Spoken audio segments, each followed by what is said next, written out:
Well, good afternoon and good morning to some of you. Thank you so much for taking the next 30 minutes with me on an open job search Q&A session. I'm going to be taking questions from any number of folks, and in fact, I've had quite a few people email me in some questions, and I'm going to give a priority to some of those. But this is your opportunity to ask questions that maybe you've been a little bit timid about asking in the past. And for those of you that don't have a question, this is still a great opportunity to really learn from other people. There are a lot of questions that get asked that are things that maybe you haven't thought about, that you're going to hear a perspective from me on. The one thing that I do ask as we get started is that if you do have a question, chat it in. And in the chat section, please put in all caps the word question and then your question at it after it. I just ask that you try to be brief. I can only read so much and only answer as many questions as I can. But if you can be, to the point on your question and identify it as being a question, that'll help make my job a lot easier. I know that some of you want to network with one another, and I encourage it. But this way, I'll be able to sift out the ones that are questions versus folks that may be introducing themselves to one another. So before I get started, let me just mention a couple quick things to you with regard to the North Shore Executive Networking Group, or NSENG. For those of you that are not yet a member, I encourage you to do so. The membership is free. There's absolutely no downside to joining it, but there's a lot of upside because you're going to get 2 webinar recordings from me. You're going to get access to our 11,600 members. We are the largest job search group in the United States. And probably most importantly, we have more than one member landing a new job every single day of the week. It's a great place to network with folks. And of course, there's a tremendous amount of resources that I'll be covering with you shortly. We also, separate and apart from joining NSENG, I do have a pretty active LinkedIn group. I post things on there with regard to my perspectives on job search. There are other folks that do the same, and there are, of course, advertisers that will promote their jobs that they're trying to fill. In addition, some of the most significant resources that are available to you are 17 on-demand webinar recordings. These are 90 minutes each on all different aspects of job search. Anything from resumes and LinkedIn profiles to ghosting and brain training and working with recruiters and writing cover letters, age discrimination. I think I've covered a pretty broad expanse of different topics. And again, you can go onto the website at nsenginc.com and take a look at these. In addition to those webinars, I've got 3 on-demand workshop recordings, and these are 3 hours each. These are a deep dive. And of course, it includes my trademark what the hell approach to job search. The concept being, what the hell do you have to lose by doing things that other job seekers are not doing? This is how you stand out. This is how you create more visibility for yourself. And particularly, this is what's going to get you a lot more interviews that other people aren't getting. I've created these 13 what the hell moves that have worked for many people that I've coached. They've worked very well for me personally when I was in job searches. So I encourage you to take a look at it. There's a separate workshop on maximizing the value of LinkedIn during your search. I spend the first half of the recording talking about how to search engine optimize your LinkedIn profile, but then I get into the bits and bytes of how to really interact with the platform. There's so many things that can be so beneficial to job seekers that job seekers just don't know about. And I get into a lot of those details. And the last one is how to create a job search plan. We do it with every job we've ever had. This is now your job, and you've got to take it very seriously like any other job you've had. The job search coaching aspect of NSENG is the biggest piece of what I do. I've got job search coaching packages, and I've got one-on-one custom coaching services that I can tailor to whatever your needs might be. If this is something of interest to you, please feel free to send me an email at mgilbert@nsenginc.com, and we can set up a free exploratory conversation. If you'd like to hear from me when I post things on LinkedIn, and I do this pretty regularly, about 3 times a week, everything job search related, just go to my LinkedIn profile, click on that bell, and you'll be notified every time I put something up on the platform. And many of the things are things that people can leverage immediately to shorten their job search, because that's really what this is all about. How do you find the right job in the shortest time possible? Our next event is going to be in just over 3 weeks. It'll be on chances worth taking during your job search. It'll be on Wednesday, November 20th, again from 12 to 12:30 Central Time. Please go onto LinkedIn's platform, do a search on it, and you'll find you can go ahead and register just like you did with this one. I did want to mention a very important company, and they are a sponsor of NSENGs, and it's a company by the name of Microtrain. What's great about this company and other companies that do this kind of training is that I know many of you may be looking for training to fill in some gaps or some skills that you don't have today. And you can get training for free through the US government's WIOA program. It stands for the Workforce Innovation and Opportunity Act. And Microtrain is a WIOA approved training company for the state of Illinois. I partner with them. And I've had well over 100 members of NSENG get free training to the tune of what normally would cost anywhere from $5,000 to $10,000. Here's how it works. The US government sets aside a huge amount of money every year to provide free training to anybody who's in a job search. Only WIOA approved training companies can provide this training. And a company like Microtrain can provide it to you for free because they're going to get paid by the government. So the money flows into Microtrain. You sign up for training programs that they offer, and it won't cost you a penny up until whatever is the allowed amount in the county where you live. They handle the state of Illinois, and they have great programs on business process improvement, Lean Six Sigma, project management, and many other certifications that in many cases can make the difference between you and other candidates that companies are considering. So I urge you to go to their website at microtrain.net/NSENG. We've got a special landing page there for NSENG members. You let them know that you're interested, and they will put you through a very short Zoom training program so that you can understand how the application process works. And if your training grant is approved, you then can go to them and get training. For those of you that don't live in the state of Illinois, there are other WIOA training companies all across the country. Just do a Google search for WIOA training companies or WIOA approved training companies, and I'm sure in every major city you'll get a list of some of those firms. So again, I'm going to open it up to questions. I have had quite a few people email me some questions, and I'm going to kind of intersperse those with the questions that do get chatted in. So let's move on to the questions and start to address as many of these as we can. And I don't have a problem staying on longer. Also, for those of you that may have to leave early, please know that LinkedIn is actually recording this session for me. And you can come back to this link and view the recording later at any point in time. And so please, if you know anybody who's in a job search and you think they would benefit from this, just share the link with them and they can see it right on the LinkedIn platform. So let's get going with the first question. Here's one that came in. Are you able to comment on providing a resume upon request to networking contacts that may or may not be the decision makers for a future role? Are we to provide those individuals without knowing whether or not what the future role might look like? My feeling is you want to get your resume out to as many people as possible, whether they are a decision maker, an influencer, or none of those. There's nothing wrong with sharing your resume with a number of people inside a company that's of interest to you, because you got to get visibility. And you can't count on just one person. With every company that's of interest to you, you want to get your resume into the hands of several people in there.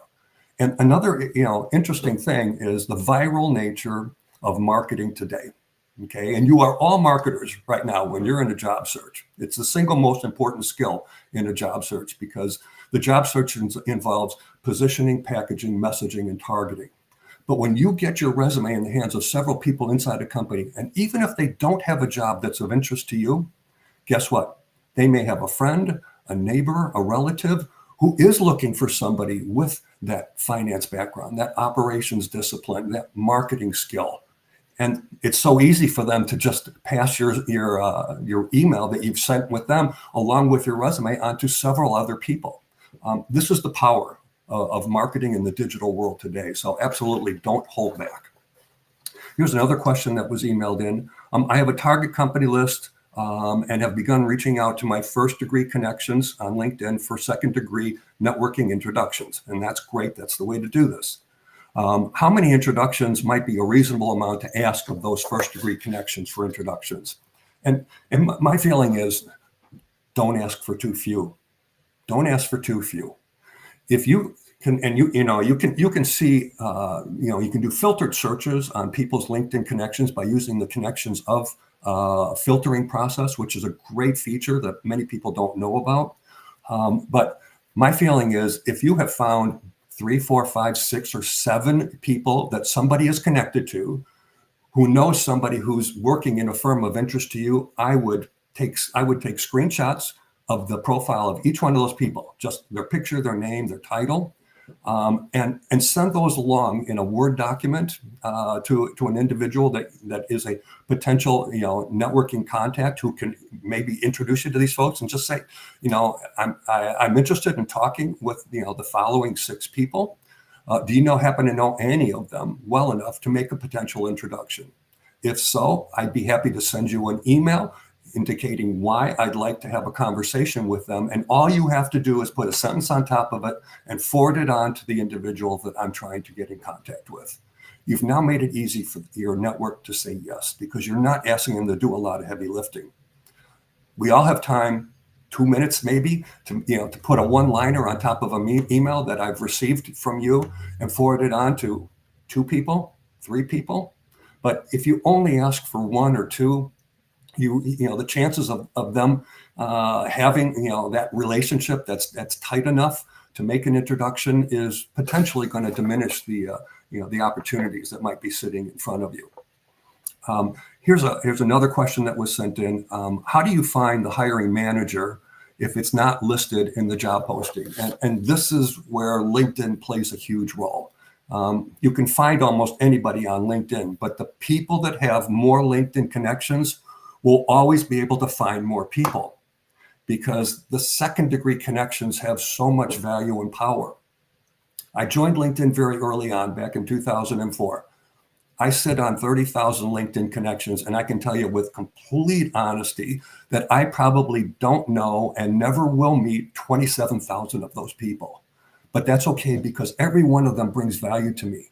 They bring value to me because of who they are, or in many cases, who they know, who they can make an introduction to. I think that, by doing filtered searches, you can find people by company, by job title, by geographic location, even if it's not, the hiring manager is not mentioned. So if you're going after let's say a director of marketing role in company XYZ, well, you can plug into filtered searches company XYZ, but then put in, maybe it's VP of marketing, I would put in VP of sales, VP of finance, VP of operations, VP of product management. I would go do searches on a number of those folks, and then send an email out to each one of them for potential introductions. So I'm going to do a quick look here at the chat and see if any questions have come in here, and I'll share them with the rest of you. Let's see.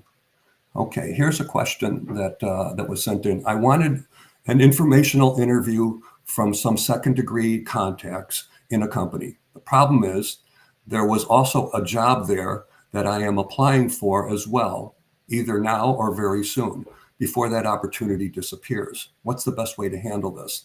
So what I think the question is telling me is that there is a position inside this company that's of interest to you. You've reached out to a second degree connection for a potential introduction. Don't wait too long to apply for that job online. And it's okay to keep moving forward with that second degree connection who can potentially give you visibility into that firm. There's nothing wrong with applying first and getting introductions. Better yet, if you can, and I would never wait too long, get that individual inside the company becoming your advocate, because you have an opportunity to put anywhere from $1,000 to $2,000 in their pocket, and they know it. Because if they recommend you for a position and you get hired, they're going to get financially rewarded. So don't wait on things, okay? Because he who hesitates, is going to miss out on an opportunity. And if I've misread this question, please feel free to email me, and I'll certainly go back to you with a more specific answer. Let's see if here's another question that came in. A close supervisor is retiring and wants to leave written references with online service. Any advice? A close supervisor is retiring and wants to leave written references with online service. I'm not exactly sure what this question is asking, but let me just take a guess. If any of you want to get recommendations, okay, whether you're in a job search or you're leaving a company, go to people that you've worked with, go to people that you've worked for, go to people that have worked for you, and tell them, you know what, I'm updating my LinkedIn profile, and I would love to have a recommendation from you down in the recommendation section of my profile. To make it easy for you, I would be happy to write it for you, and then you can simply edit it. This is, again, another very effective way to make it easy for somebody in your network to say yes. It's real easy to say no, because let's face it, writing a recommendation for you is never going to be a priority for anybody. They've got other things that they're dealing with. But if you offer to write it for them, well, first of all, you're going to get the language that you want. You're going to get a recommendation that's going to talk about the things you want to be emphasizing. And second, it's going to get done in a very timely manner because you're the one who's writing it. I can tell you, I did this a lot when I was in searches, and a lot of people will take you up on that offer. And it's a way to ensure that you get what you're looking for in a timely manner. All right, let me go back to some other questions here that were emailed in advance. Is it okay to put volunteer experience that is not related to your profession? And I assume meaning in your resume. Absolutely nothing wrong with that. In fact, I encourage people that at the very bottom of your resume, if you have them, put some interests and activities. Now, this individual talked about that they're volunteering right now on behalf of the presidential election. Well, I think that's a really noble cause. Okay, we need a lot of people that are helping to get more and more people voting.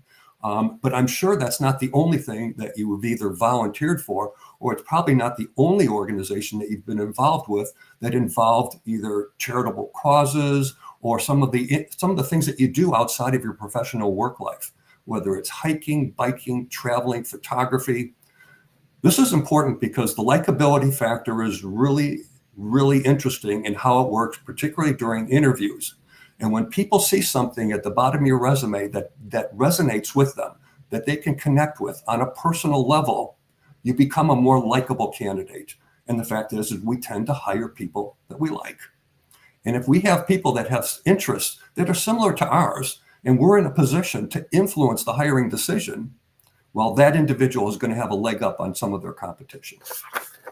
So absolutely nothing wrong with putting, whatever interest, activities, volunteering, charitable causes that you get involved with. Here's another question that came in.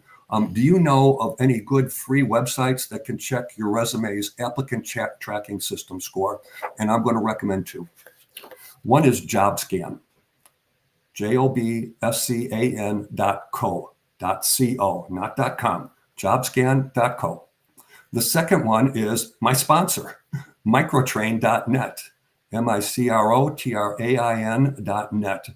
In fact, I've compared the two, and I actually think that the microtrain one gives you a little bit more detail, but you can take a resume or a cover letter and upload it into either one of these sites, and they will give you a score based on keyword matching.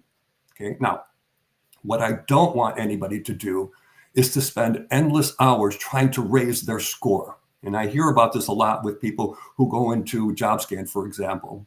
They go, well, geez, I'm at 62. I want to get a score over 80. It's very difficult to reach a score of 80. But the important thing is to get the right keywords and the right key phrases into your documents. Okay. And the best way to ensure that that's the case, look at job descriptions that are of interest to you. Look at what those keywords are and start to get them inserted into your LinkedIn profile and get them inserted into your resume. But those two sites are very, very good for doing at least a baseline. Again, don't spend a lot of time trying to raise that score by 2 or 3 points. But it's good to at least see where you're at, and if there's things that you can do to, get more keywords and phraseology into your document, great. Update it, take the score again, and see what happens. Here's another question. What is a good LinkedIn banner picture for your profile? Well, this is a great question, and the fact is that I see so many LinkedIn profiles that have the standard LinkedIn banner that's given to you. But it's the most visible part of your profile. And if it's not telling the reader anything about your unique competencies, your value, the kinds of roles that you are interested in, then you've wasted a huge opportunity, because this is no different than us driving down a highway and we see a billboard. And if that billboard is blank, pretty tough to sell products when you've got a blank billboard. And I see a lot of blank, LinkedIn banners. You need to superimpose some text on there. Get a PowerPoint slide. You can get artwork off of Google Images or iStock Photo, or it can simply be a dark background with white reverse type on it on a PowerPoint slide, and then put it in the shape of the banner, save it as a JPEG, and upload it. But you might want to put, maybe 3 competencies about your background that are likely to resonate with the kinds of roles that you're trying to pursue. So let's see if there's a couple other questions that have been chatted in here. Now, we've got people from all over the country on this call, and I'm really glad to see that. All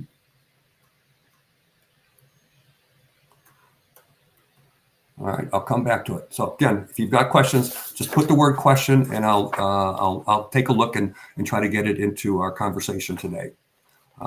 Here's a question that was emailed into me. Could you give some advice on trying to recover from what you might feel was a bad interview experience? Might be saying, I wish I had said something that you didn't say.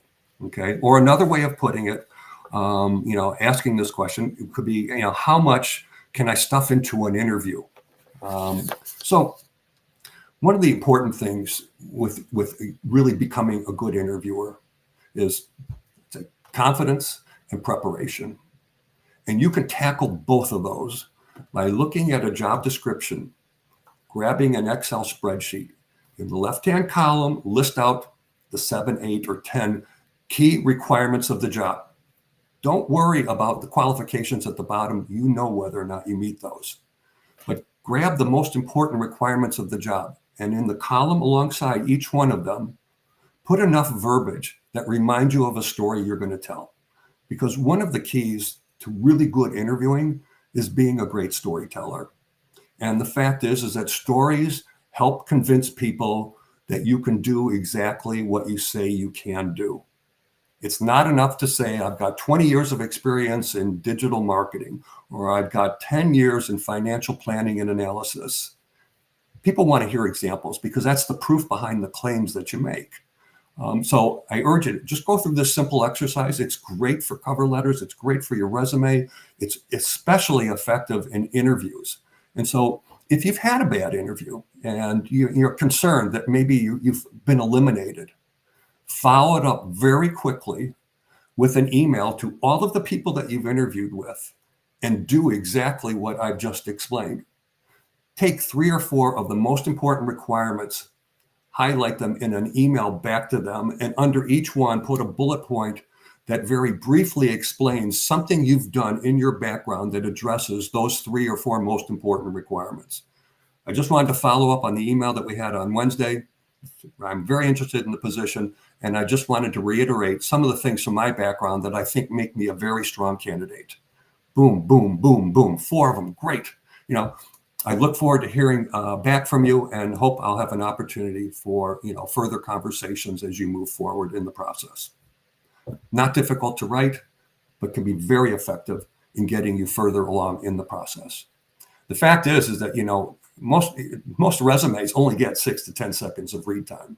Okay, and about 70% of all the resumes get eliminated by an applicant tracking system. And that's where the keyword matching is so important. So here's a question that was just sent in. What are your best strategies to overcome age discrimination in job search? I've got a lot. We don't have enough time to go through them. And I do have a 90-minute webinar recording on how to overcome age discrimination during your job search. So I urge you and anybody else who is possibly over the age of 45 or 50 that feel that maybe their age is getting in the way of their progress, check out the recording.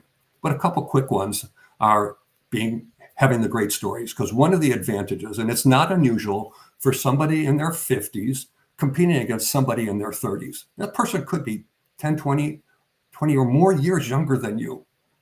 But what your greatest asset is your experience, the things that you've been through, okay, during good times and bad times, okay? We all need an adult in the room, right? And that could be you. But you want to show that, that you are not an individual that might be somebody who people oftentimes have stereotypes about, because there are a lot of stereotypes about older candidates that they're not incented anymore. They've lost their stamina. They aren't motivated, and they're just looking for a job to hang on to until it's time for them to retire. Well, you've got to overcome some of those impressions because they're not true, but people have them planted in their minds sometimes. So one of the best things you can do is to be able to show the accomplishments, okay? And that, by the way, is what your resume and your LinkedIn profile should be all about. A LinkedIn profile and a resume should not read like a job description. They should read like a cascade of achievements, of accomplishments, things that you've done that demonstrate that you've been there, you've done it, you're a master of that skill set. So again, I urge you to take a look at it. Always stay current with technology would be another piece of advice. And that's where a company like Microtrain or anybody that's a WEO approved training company can be very, very helpful, because there might be some things that you wish you were better at that there could be training programs on. Even LinkedIn has got free training programs that are available to anybody that could potentially be very beneficial for you. But if you see a leadership team and everybody in that leadership team is under the age of 35, okay, and you are interested in a position that might be 1 or 2 levels below those folks, you might be beating a dead horse. So I don't want to discourage you from going after opportunities, but please don't necessarily get your hopes up too high because this company is just too young for you. And looking at the leadership team, and they oftentimes have their photographs in there, is at least one way in which to see whether or not this is a place where you would potentially fit in. Here's another question that was chatted here. How do you convince more companies to give you a look when you have been a contractor for multiple years? So it's a great question. And I know that a lot of folks who have been in contract work or project work for much of their career now wanting to look for more stability where they can work for a corporation where they don't have to worry about the peaks and the valleys associated with being a contractor. Well, again, you've got to relate back to the accomplishments. And I think that, any good employer, if they are looking at, resumes and they see things where you've had an impact, even though it was as a contractor, you know what, they're going to have an interest in you. Okay. It's all in how you message it. It's all in how you convey in very few words, if at all possible, the difference that you make. Okay. And that's what companies hire people based on. Is this person going to be able to come in here and provide some value or fill some talent gaps that we don't have right now? And whether you're have been a contractor or you've been a corporate person all your career, really will play very little into the decision-making process, because in the end, we want to hire people that can do the kinds of work that we need them to do. So this is, and many jobs have become far more specialized and or narrow as opposed to somebody who's a jack of all trades. Let's see, let's look at a couple more questions that were emailed in here. I've been through 4 rounds of interviews and the company has now asked for my references. What should I tell my references? Well, first, let me tell you, if a company asks you for references, it's a great sign.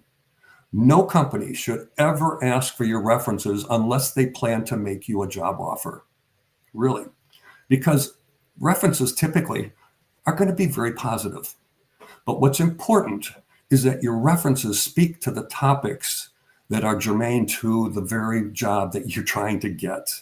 So what I would urge you to do is look at back at the job description and go out to, it might be 3 or 4 people, that you want to give them references for. Coach them. Tell them, give them the job description. This is what it's about. By the way, I'd like you to emphasize these 2 points. Go to another reference. I'd like you to emphasize these 2 or 3 points. It's important that the position that you're going after is going to be tied to things that you've done. Now, all these people are going to say great things about you, but if you can coach them, you can get them to speak to various topics that you want them to emphasize so that you cover the breadth and depth of the various aspects of the job that are most important to the hiring folks. Here's another question that was emailed in. How do you deal with interviewers? Oh, this is a great question. How do you deal with interviewers who try to pressure you into divulging your salary during a phone screen? Okay. Now, you know why they're doing this. Okay. In a phone screen, the objective of the phone screener is to get it down to what might be 3, 4, 5 candidates to pass along to the hiring manager. One way to eliminate people is if they're too expensive. If you're saying, my salary history has been at 150 and the budget for this role is only between 100 and 120, you may in effect be eliminating yourself. So that's a question you want to avoid having at all costs. Turn it around. Can you tell me a little bit about the range associated with this position? Because every job has flexibility. And by the way, every job offer has flexibility. You don't have to take what they offer you. That for another time. But ask them, what's the range associated with the position? Okay. And let's say they say it's 120 to 140. Okay. And what you really want is 150. Well, then you could say, you know what? I'm very interested in the opportunity. I'd like to learn more about it. And my feeling is if I'm the right person for this role and you're the right company for me, I'm sure that compensation can take care of itself because there's far more to compensation than just base salary. There's incentive plans, there's vacation time, there's signing bonuses. There's many ways in which to, increase the pot and still maintain, the level of budget that they've been allowed to expend. But my feeling is at all costs, try to avoid answering that question or giving them a specific number. If you want, the safer play might be, if they absolutely insist on you giving them something, is to give them a range. It doesn't mean because you said 120 that you're going to accept 120. You might have said, 120 to 140. Just you want to keep going in the process because your objective as a sales interviewee is to get that company to fall in love with you. Because when they fall in love with a candidate, all of a sudden they can be a lot more flexible. Their willingness to go, we can do an extra $10,000 or $20,000, okay? Because the hiring process is very expensive and it can be very long and drawn out. And I'm sure that many of you have stories about searches that you've been through that have taken 4 and 5 and 6 months and still nobody has made a decision. But once they fall in love with you, the power starts to swing back in your direction. But you got to get to that point. And that's why don't do anything that will necessarily eliminate you. You want to keep going and get to the next step and the next step and the next step. Now, granted, if they're telling you the position is 90 and you want to be at 150, then you know what? It's probably not worth pursuing. But there are opportunities always to increase the attractiveness of an offer. And every offer, in my mind, should be negotiated. So here's a question that said, okay, should you accept an offer that is 50% lower so you don't stay unemployed? This is a very tough situation, and I know a lot of people face this. It's really hard to make up that compensation if, for example, you were at 150 and the offer's at 75. I know that it will be very difficult for you to get back up to 50 in that existing company. It may mean another job change in 2 years or in a year. But you know what? It's a personal decision because everybody's financial situation is different. It can be very frustrating and extremely stressful, not just you, but your spouse or boyfriend or girlfriend, your family members, your kids. They see it. And if taking a huge pay cut can help alleviate some of that stress, you've got to weigh it off and see whether or not it's something that you're willing to do. Because I do know that trying to make up that amount of salary can be very tough over time. But maybe you can negotiate something that says, hey, can you review me in 6 months? Or maybe there's a significant incentive program that you can get them to tailor to you that might help compensate for some of that shortfall. So here's a couple other questions that were emailed in. I've been looking for a new job for 15 months and have been a finalist on 3 occasions, but have never gotten a job offer. I'm now 60 years old and I'm thinking about starting up my own business. Any thoughts on that subject? Yeah, starting up a business is tough. It's very tough. I did it once during one of my job searches. I started up my own consulting practice. I had a big advantage over other people that want to start up their own business because many people think, well, I'm a subject matter expert in IT or finance or whatever, marketing, whatever it might be. But you've got to be a great salesperson and a great marketer.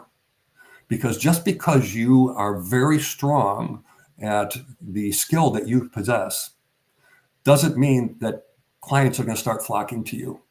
So you really need to look at this. And one question you have to ask yourself is, how long can you go without earning anything? Is it 3 months, 6 months, 9 months? Because that's certainly a possibility. But you can do both. You can be in a job search and be looking for project or consulting work at the same time. Okay, and I've done this myself on a couple occasions where I was able to market myself into an opportunity, and it converted into a full-time role heading up an entire marketing and sales organization. It's one of the good things about taking on project or consulting work is that it gives you an opportunity to really see firsthand what the environment's like. And I'm sure that many of you have worked in places that were pretty dreadful. Okay, companies are entitled to create environments that are not necessarily healthy for all the employees. But when you take on consulting work or project work, it gives you an opportunity to see, is this a place where I really want to work? Or do I want to just continue doing projects for them and or other companies? That's important. And I know that it's not easy to suddenly, put up a shingle and say, hey, you know what, I'm in business now. But you got to have a plan. You have to have a very well thought out value proposition, just like you do as a job seeker. What is it you can bring to a company that they might not otherwise have inside? Can you do it cost effectively? And then what is your sales plan? How are you going to market yourself to the outside world? And this is where email marketing and social media are going to play a big play for you. And then your network. How do you get your network to introduce you into potential companies that are target companies for you? So you're probably going to want to do a target company list by industries, and then go into LinkedIn and find people that are either working in those industries or know people that are in those, people that are in those companies or know people that are in those companies, and seek them out for potential introductions, because having those introductions, just like in a job search, give you a huge advantage over your competition because somebody has now validated you, and that's important. So I saw a note that just was chatted in that they work on their consulting side job on Saturdays and Sundays. Okay. And when I started this business, NSENG, I did it as a side gig. Okay. And a lot of people don't know this, that, for the 8 of the first 14 years that I did this, I was working full time. Okay. But I started it as a side gig. I landed, I was in a job search at the time. I landed in 2 months, but I kept it going. And I kept, kept the group, and it started growing, exponentially. And I did it in the evenings and on weekends.